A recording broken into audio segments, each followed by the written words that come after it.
con esta primera e interesante ponencia que lleva por título entre las neurociencias y la educación. Nuestra primera ponente, como sabéis, es doña Marta Torrijos Muelas, que es profesora ayudante del Departamento de Psicología de la Universidad de Castilla-La Mancha, que realiza su docencia en la Facultad de Educación de Cuenca, la cual compagina con el final de su doctorado internacional en educación. Su línea de investigación se centra en la neuroeducación y en la mejora de la calidad del contenido educativo en educación superior y en desacreditar las pseudociencias en las aulas de educación. Su investigación internacional ha estado ligada a la Texas State University en Estados Unidos y la perspectiva de futuro en su investigación está basada en el desarrollo de los programas internacionales con facultades de educación europea. Sus intereses investigadores, ya más o menos sabéis todos por dónde va, es profundizar en el entrenamiento de las funciones cognitivas en edad infantil y en primaria, con base sobre todo científica sólida para desde los intereses lúdicos de los alumnos. Entonces, os dejo con ella, con esta magnífica ponencia que ya os he dicho que lleva por título Entre las neurociencias y la educación. Muchas gracias, Marta. Cuando quieras. Abro micro, cierro micro. Vale, pues muchísimas gracias, Ana Rosa, por la presentación. Voy a compartir con vosotros un PowerPoint que es lo últimos Teams, pero por favor os pido que os sintáis libres de abrir el micro, levantar manos, de interactuar conmigo y con la ponencia en cualquier momento, ¿de acuerdo? Y también, si os pregunto, pues que me contestéis, que va a estar mucho mejor que sentirme más sola de estar en una habitación solita. Marta, bueno, un segundito. Yo voy a quitar también la imagen para que el tema de que se vea mejor, que hay veces que se entrecorta. Vale, perfecto. De todas formas, igual, si hay cualquier problema con el sonido, abrís un micro y me decís, no se oye regular, cualquier cosa. E intentaré hacer todo lo que esté en mi mano, ¿de acuerdo? Bien, muchas gracias. Vale, pues gracias a vosotros. Vamos a ello.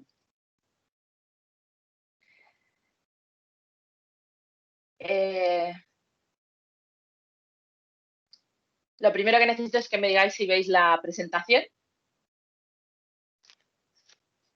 ¿Acordáis que os he dicho cuando sí se ve, sí. Exacto, ahí está. Muy bien. Ponlo a pantalla completa. Sí se ve. Vale, estupendo. Pues perfecto, ahí ya hemos entrado en materia, con lo cual fenomenal, porque ya yo pregunto, vosotros contestáis, está guay. Ahora espero que también lo podamos hacer al revés, que cuando vosotros preguntáis yo pueda contestar. Esta ponencia se llama, y el título que aparece en el programa, dime. Ponlo a pantalla completa. Expande la pantalla de la...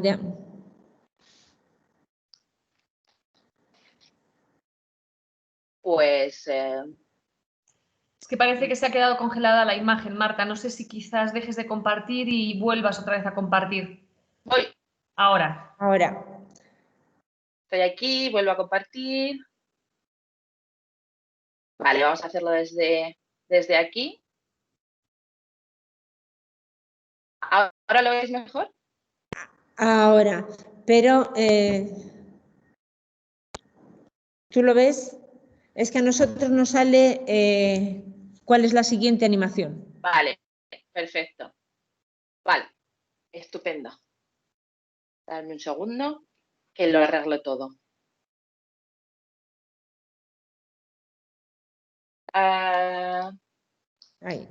¿Ahora? Ahora sí, perfecto. Fenomenal, gracias. Gracias. Primeros incidentes superados. Bien. Bueno, como os decía, esta ponencia en vuestros programas se llama Entre las neurociencias y la educación. Es un título pues, en el que llevo trabajando mucho tiempo. Sin embargo, pues desde ayer ya no se llama así. en uno de los procesos de aprendizaje en los que estoy metida, que es dar clases, pues ayer cambió la estructura un poco de esta charla. No el contenido, pero sí la estructura. Entonces, al final la ponencia se llama ¿Se enfría una tarta que está caliente cuando le soplas? Y básicamente ahí vamos a empezar.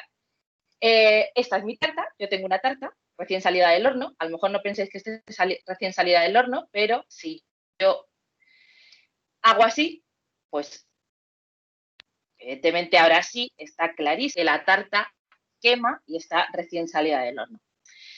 Pero como tengo muchas ganas de comerme la tarta, yo quiero un trozo. Entonces, ¿qué pasa si la tarta quema?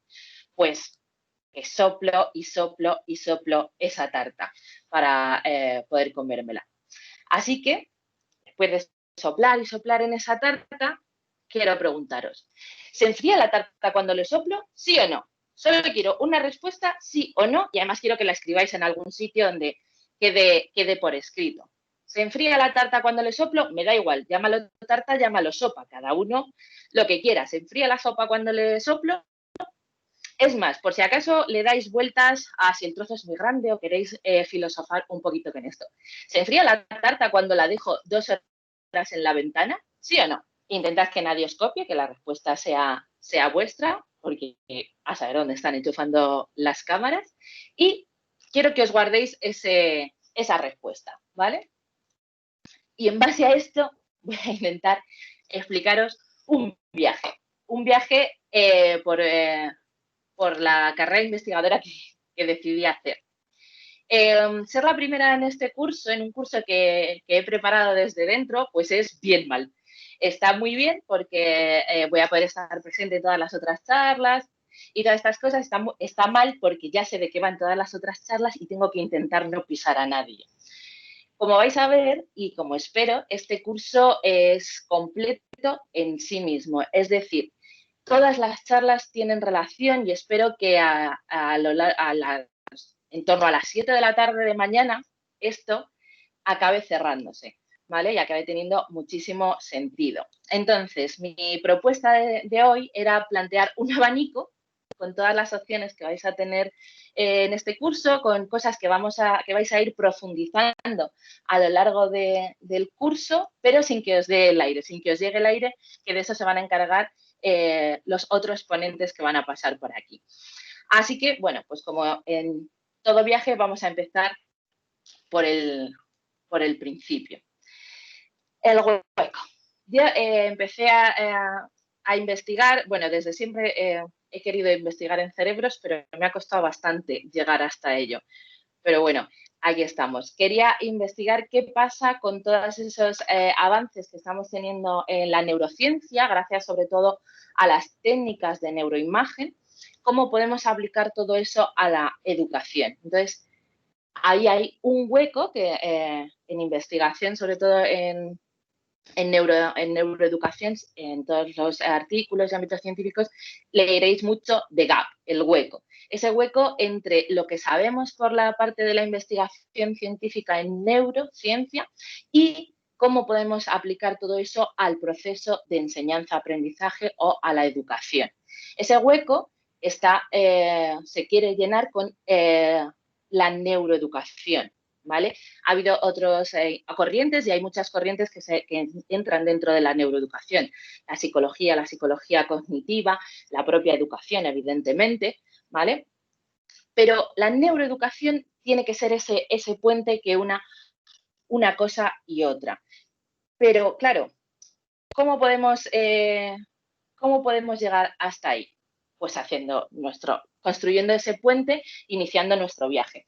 Cada vez que preparamos un viaje, bueno, o por lo menos yo, pues llevo una mochila o una maleta. Así que hace unos años empecé a preparar mi maleta de viaje de investigación en neuroeducación. Y neuroeducación es un término súper actual y muy de moda que hace unos años empezó a despuntar muchísimo, muchísimo, muchísimo. Y yo hacia el año 2016 decidí que sí, que esto era lo que me gustaba y entonces, claro, empecé a investigar. Y empecé por los congresos educativos, por ciertos sitios donde empecé a oír cosas bastante estupendas, ¿no? Empecé a oír hablar de esa parte del cerebro que es más creativa, que a veces está tapada, que la educación está matando esa creatividad, la escuela, perdón, que la escuela mata esa creatividad, que nos domina el cerebro izquierdo, que es analítico, racional y científico, frente al cerebro derecho, que es salvaje, que está lleno de colores y lleno de emociones.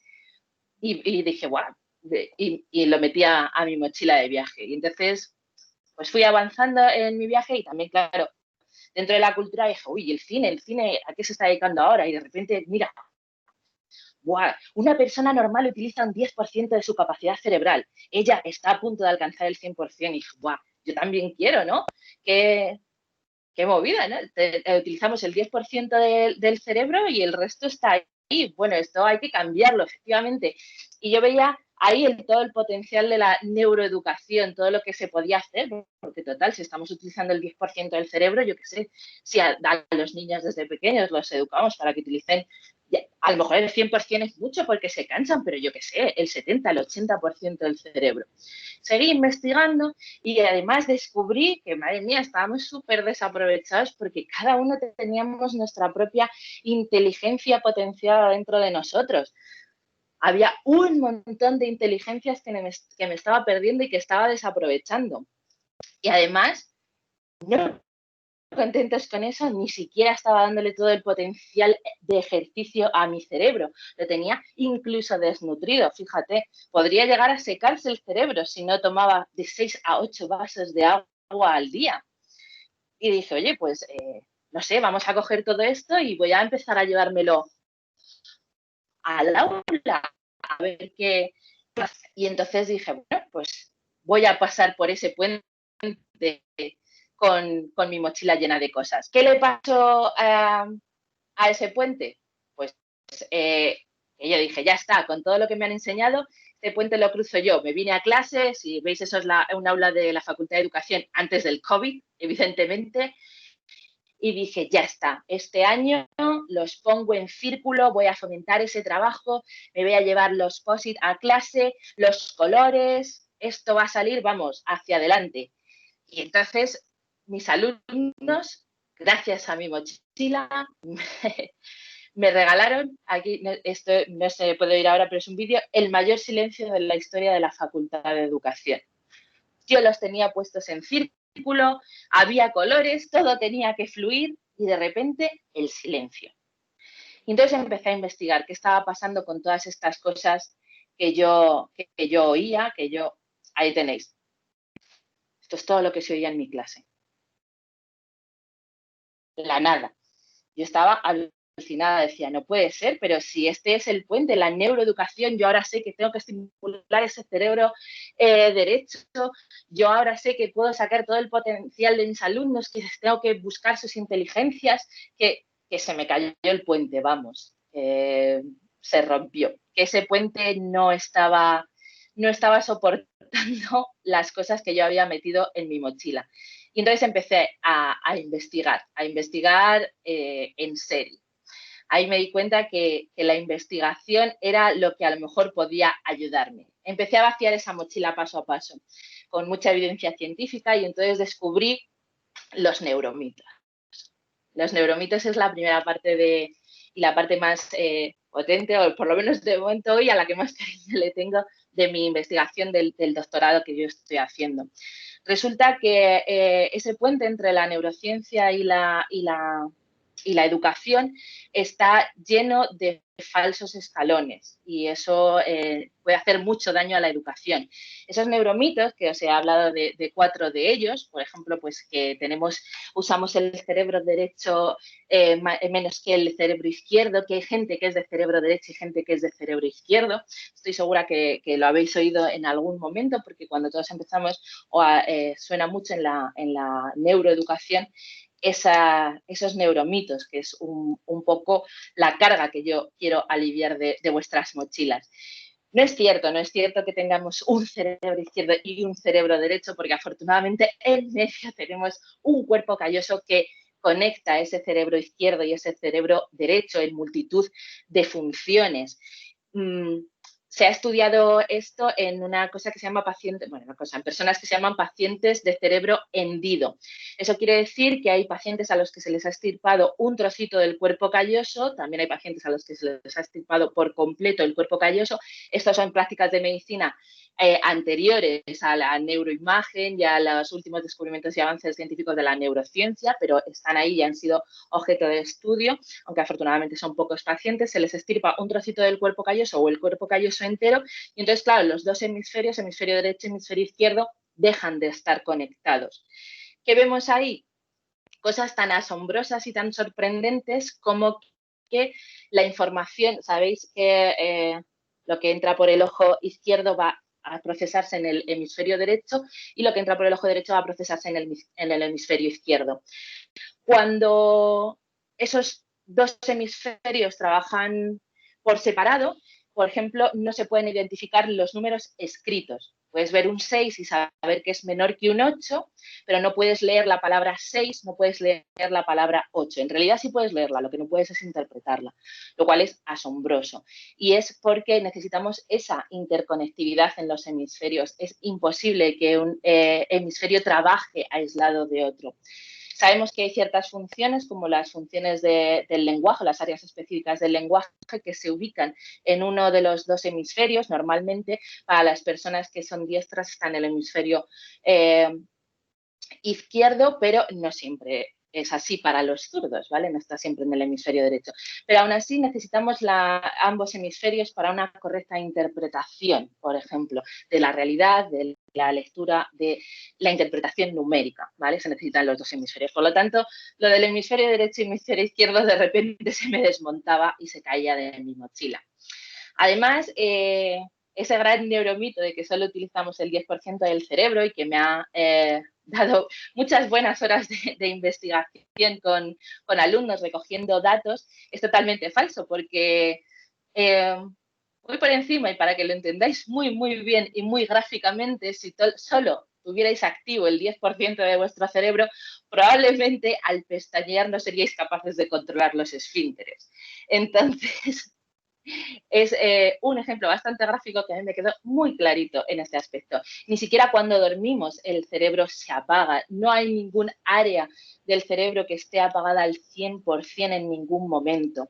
De hecho, el sueño es muy, muy, muy importante en la creación del sistema nervioso central, de una parte de las neuronas que se llama mielina y que recubre el axón y que se produce desde el final del embarazo hasta los 6 años de una manera muy rápida y después lentamente hasta la adolescencia. Esa mielina se produce mientras dormimos, el cerebro sigue trabajando. Así que no utilizamos solo el 10% del cerebro, pero menos mal que se conecta él solo, porque si solo conectáramos el 10% tendríamos un problema. Otro de los neuromitos sobre los que he investigado y sobre los que recojo datos es el famoso Brain Gym. No sé si habéis oído hablar del Brain Gym, pero son técnicas supuestamente de ejercicio cerebral para mejorar el aprendizaje y la comprensión en niños, sobre todo en niños pequeñitos. Y dentro del Brain Gym hay una máxima que dice que si los niños no beben de 6 a 8 vasos de agua al día, el cerebro se les seca. Se deshidrata, ¿vale? Que queda un poco menos chocante. Pero no es verdad. No sé si alguna vez os ha pasado que habéis sentido sed. Esa es la forma que tiene vuestro cerebro de no deshidratarse y de que no se deshidrate el resto del cuerpo. Antes de deshidratarse el cerebro, notaríais ciertas cosas, como que se deshidrata la piel y vais a necesitar ese agua. Entonces, no es cierto, el cerebro no se va a deshidratar. De repente se caían tantas cosas, pero bueno, aún me quedaba una forma aún me quedaba un pasito para asegurar el puente y es en el neuromito que me quiero detener esta mañana. Sabéis que al final del curso nos volveremos a ver y seguramente vuelvan a salir estos neuromitos u otros, pero el neuromito de las inteligencias múltiples. Estoy seguro que todas habéis oído hablar de Gardner y de estas inteligencias múltiples porque no sé cómo es posible que esto sea tan sonado y, bueno, sí sé cómo es posible, la verdad es que se está contando bastante mal. Gardner describe las inteligencias múltiples en el año 1983, ¿vale? O sea que ha pasado un poco. si en todas las partes más pedagógicas y metodológicas de la educación estamos avanzando tantísimo, ¿cómo es posible que sigamos recuperando cosas de 1983 y dándole una vigencia tan importante en las aulas? O sea, las próximas diapositivas son extractos de un artículo de Gardner de diciembre de 2019, de hace muy poquito, que me sorprendió muchísimo encontrar y que me alegró mucho, porque, bueno, pues esto es un poquito de marcha atrás en su no teoría de las inteligencias múltiples. Y digo no teoría porque una teoría para serlo tiene que tener una demostración científica y una base científica muy sólida y muy comprobada que no se ha podido demostrar con las inteligencias múltiples. Pero a Gardner, que en este artículo que escribe es una respuesta a una acusación de que su teoría de las inteligencias múltiples sea parte o en parte haya fomentado bastantes neuromitos, sobre todo en educación, él contesta con estas palabras que tenemos delante, de las cuales quiero resaltar, que volverá a aparecer cuando Gardner dice, para empezar, no hay ninguna mención al cerebro en la teoría de las inteligencias múltiples. Bueno, vale.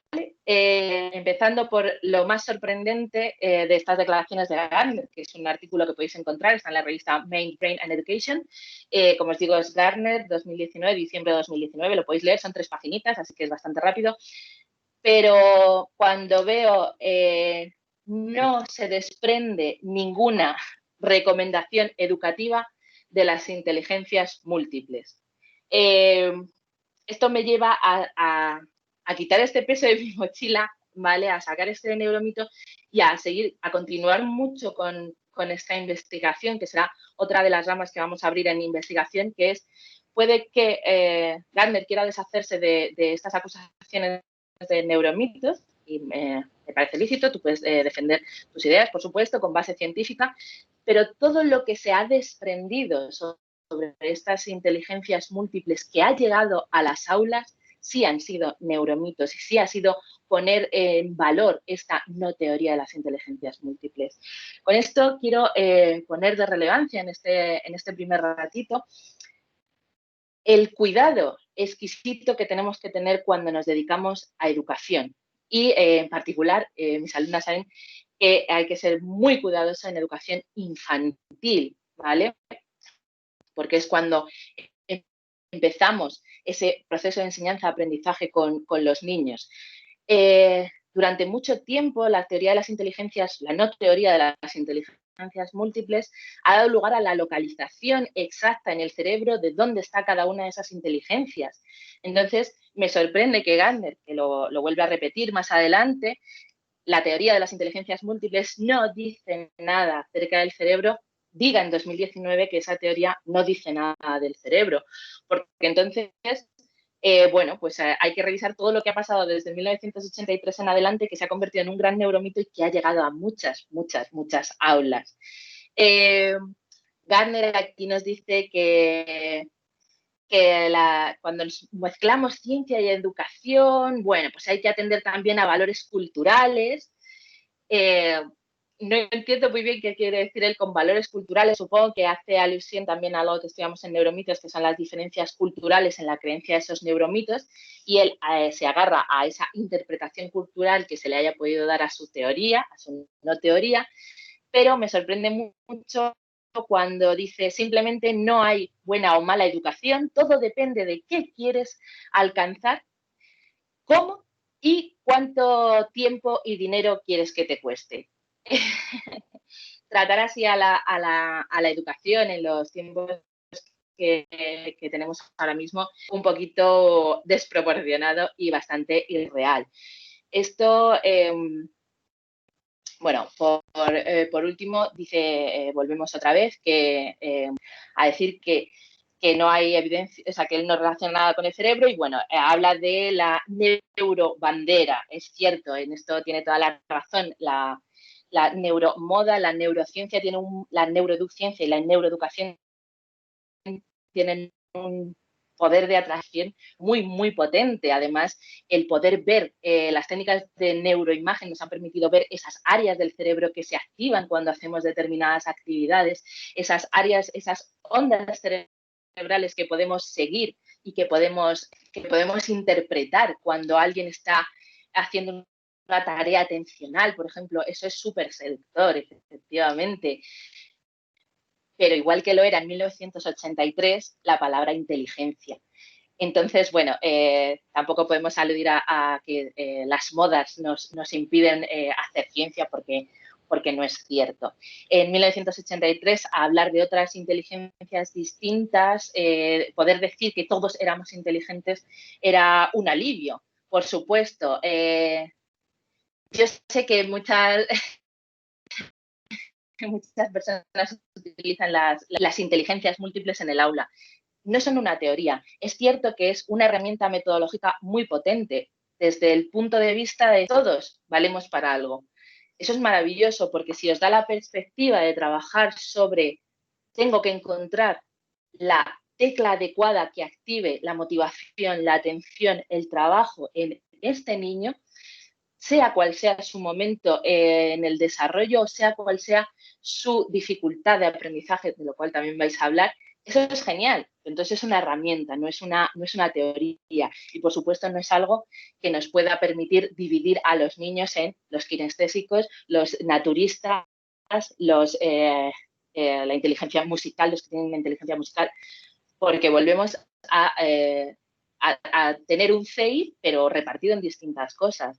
Entonces, bueno, este fue uno de los grandes y es uno de los grandes pesos de la mochila que yo quité gracias a la investigación y a comparar. Muchas veces cuando doy charlas y me meto un poquito con las inteligencias múltiples, la gente me pregunta, claro, pero a mí me han contado, pero a mí me han dicho, pero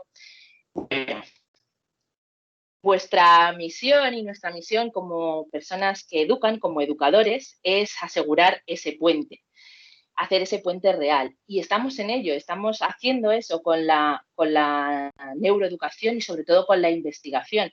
Investigar es poder leer, poder comparar y poder fomentar ese pensamiento crítico para llegar a nuestras conclusiones, pero siempre con la ciencia por delante.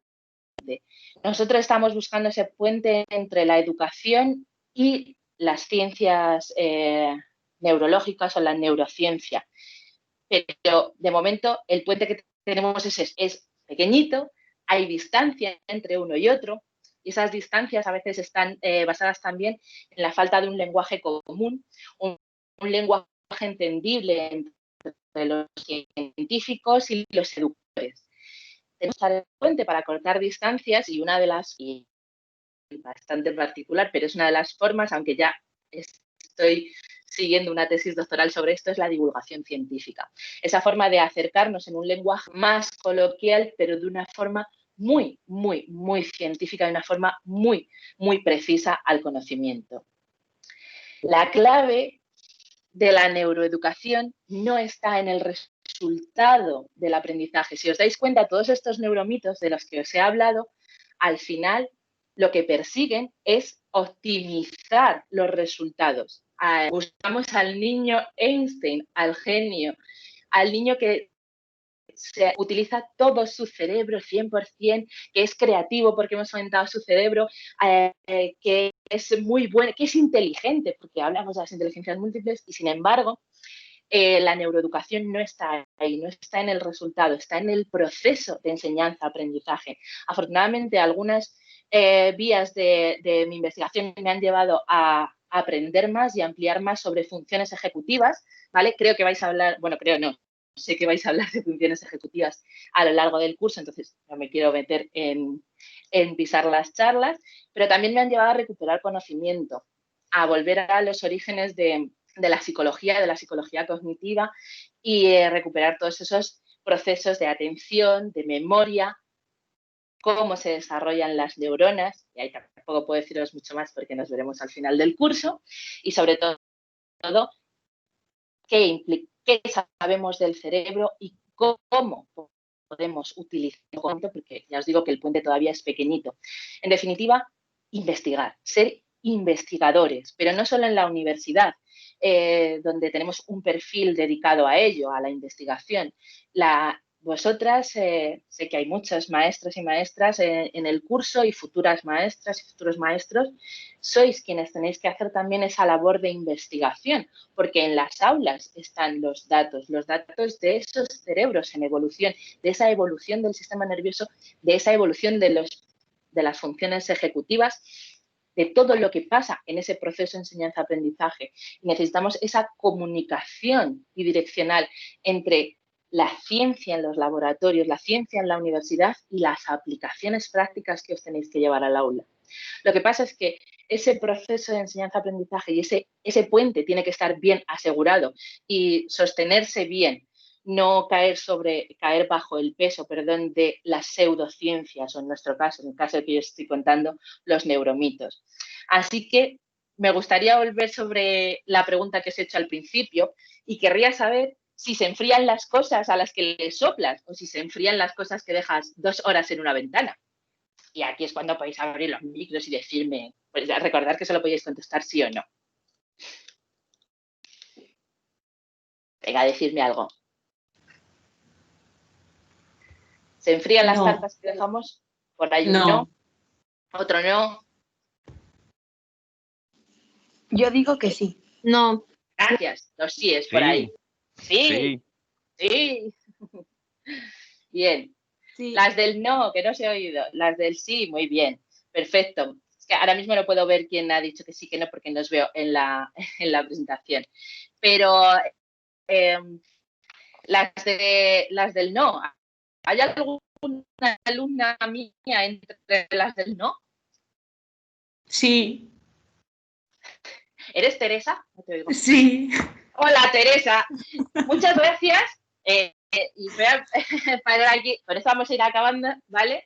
No me quiero pasar el tiempo, pero gracias a Teresa y a su grupo de clase, esta charla cambió ayer. Teresa, ¿qué pasa si le soplamos a una tarta que está caliente o si la dejamos 2 horas en la ventana? ¿Qué le pasa? Que no se enfría, pierde calor. Muy bien, Teresa. Ayer, durante una de nuestras sesiones preparando el trabajo que hacen de una guía de estimulación temprana, decidieron hacer una actividad para niños de 4 años en la cual tenían una tarta caliente y los niños le soplaban porque están trabajando el soplo y la estimulación temprana en el área lingüística. Y entonces ellas estaban tan tranquilas haciendo su trabajo, pero claro, mi misión es molestarlas un poco. Así que les dije que las cosas no se enfrían, que según las leyes de la física, que estudian los procesos naturales, las cosas no se enfrían, pierden calor. Teresa, otra pregunta. ¿Te enfadaste un poco conmigo Marta, ayer? Perdona, no sé qué ha oído. Los últimos 10 segundos, 20 no se te han oído. Perdón, ¿me oís ahora? Ahora sí. Ahora sí, vale, perfecto. Estaba diciendo que eso, Teresa y su grupo están haciendo una práctica y ayer en una de las actividades ellas pretendían explicarle a los niños que soplando la tarta se iba a enfriar. Entonces yo les molesté un poco explicándoles que según la física, que estudia los procesos naturales, las cosas no se enfrían, pierden calor. Y ahora le preguntaba a Teresa, ¿ayer te frustraste un poco y te enfadaste un poco conmigo? Frustrarme mucho. Y enfadarte un poco también, porque os vi la cara, ¿sabes? Ahora no te la puedo ver, pero enfadarte también, un poco. Ayer se enfadaron y se frustraron mucho conmigo, pero esta es la base del proceso de la enseñanza y aprendizaje. ¿Por qué? Porque detrás de explicarle a un niño de 4 años algo tan sencillo, cambiar algo tan sencillo como vamos a soplar para enfriar la tarta, vamos a soplar para que la tarta pierda calor, la huella de aprendizaje, el escenario que estamos proponiendo, el escenario de aprendizaje crea unas conexiones neuronales diferentes. Esas conexiones neuronales después, cuando lleguen a secundaria, ya se recuperarán. El cerebro adolescente ahora mismo es una investigación apasionante. Entonces, cuando se les pase todo el proceso de reestructuración del cerebro que pasa durante la adolescencia, algo volverá ahí y esa conexión estará ahí. Y será distinta la conexión que hemos creado, el escenario de aprendizaje que hemos creado cuando le explicamos a un niño de 4 años que una tarta se enfría o una sopa, a cuando le explicamos con total naturalidad dentro de un juego, porque era un juego que en el cumpleaños de una abuela adorable, para hacer estimulación lingüística, cuando le explicamos que una tarta pierde calor. Este es el proceso. Ahí está, la neuroeducación nos permite saber que si yo planifico ese escenario de aprendizaje, las conexiones neuronales van a ser diferentes, voy a estar incidiendo en otras formas de aprender, y no me quiero meter mucho más porque sé que va a haber otras ponencias muy centradas en esto, sobre todo la que viene ahora después, pero hemos creado otro escenario de aprendizaje. Por lo tanto, ese puente de la neuroeducación no debe estar en esos resultados, sino en el proceso mismo de enseñanza-aprendizaje. Yo he llegado ahí gracias a la investigación, pero gracias también a que se me caiga muchas veces el peso de la mochila encima. Por lo tanto, bueno, el viaje continúa. Muchas gracias por haberlo empezado conmigo, pero sobre todo no os preocupéis si durante este curso en algunos momentos sentís frustración e incluso enfado con algunos ponentes. Porque a pesar de que no os lo puedo contar ahora, lo mejor que puede pasar en el aprendizaje es que también se impliquen las emociones durante este aprendizaje. Y con esto, por el momento, pues voy a parar mi presentación, voy a volver con vosotros y 10:08, la próxima es a las 10:15, pero tenemos aún 7 minutillos para dudas, preguntas, reflexiones en voz alta.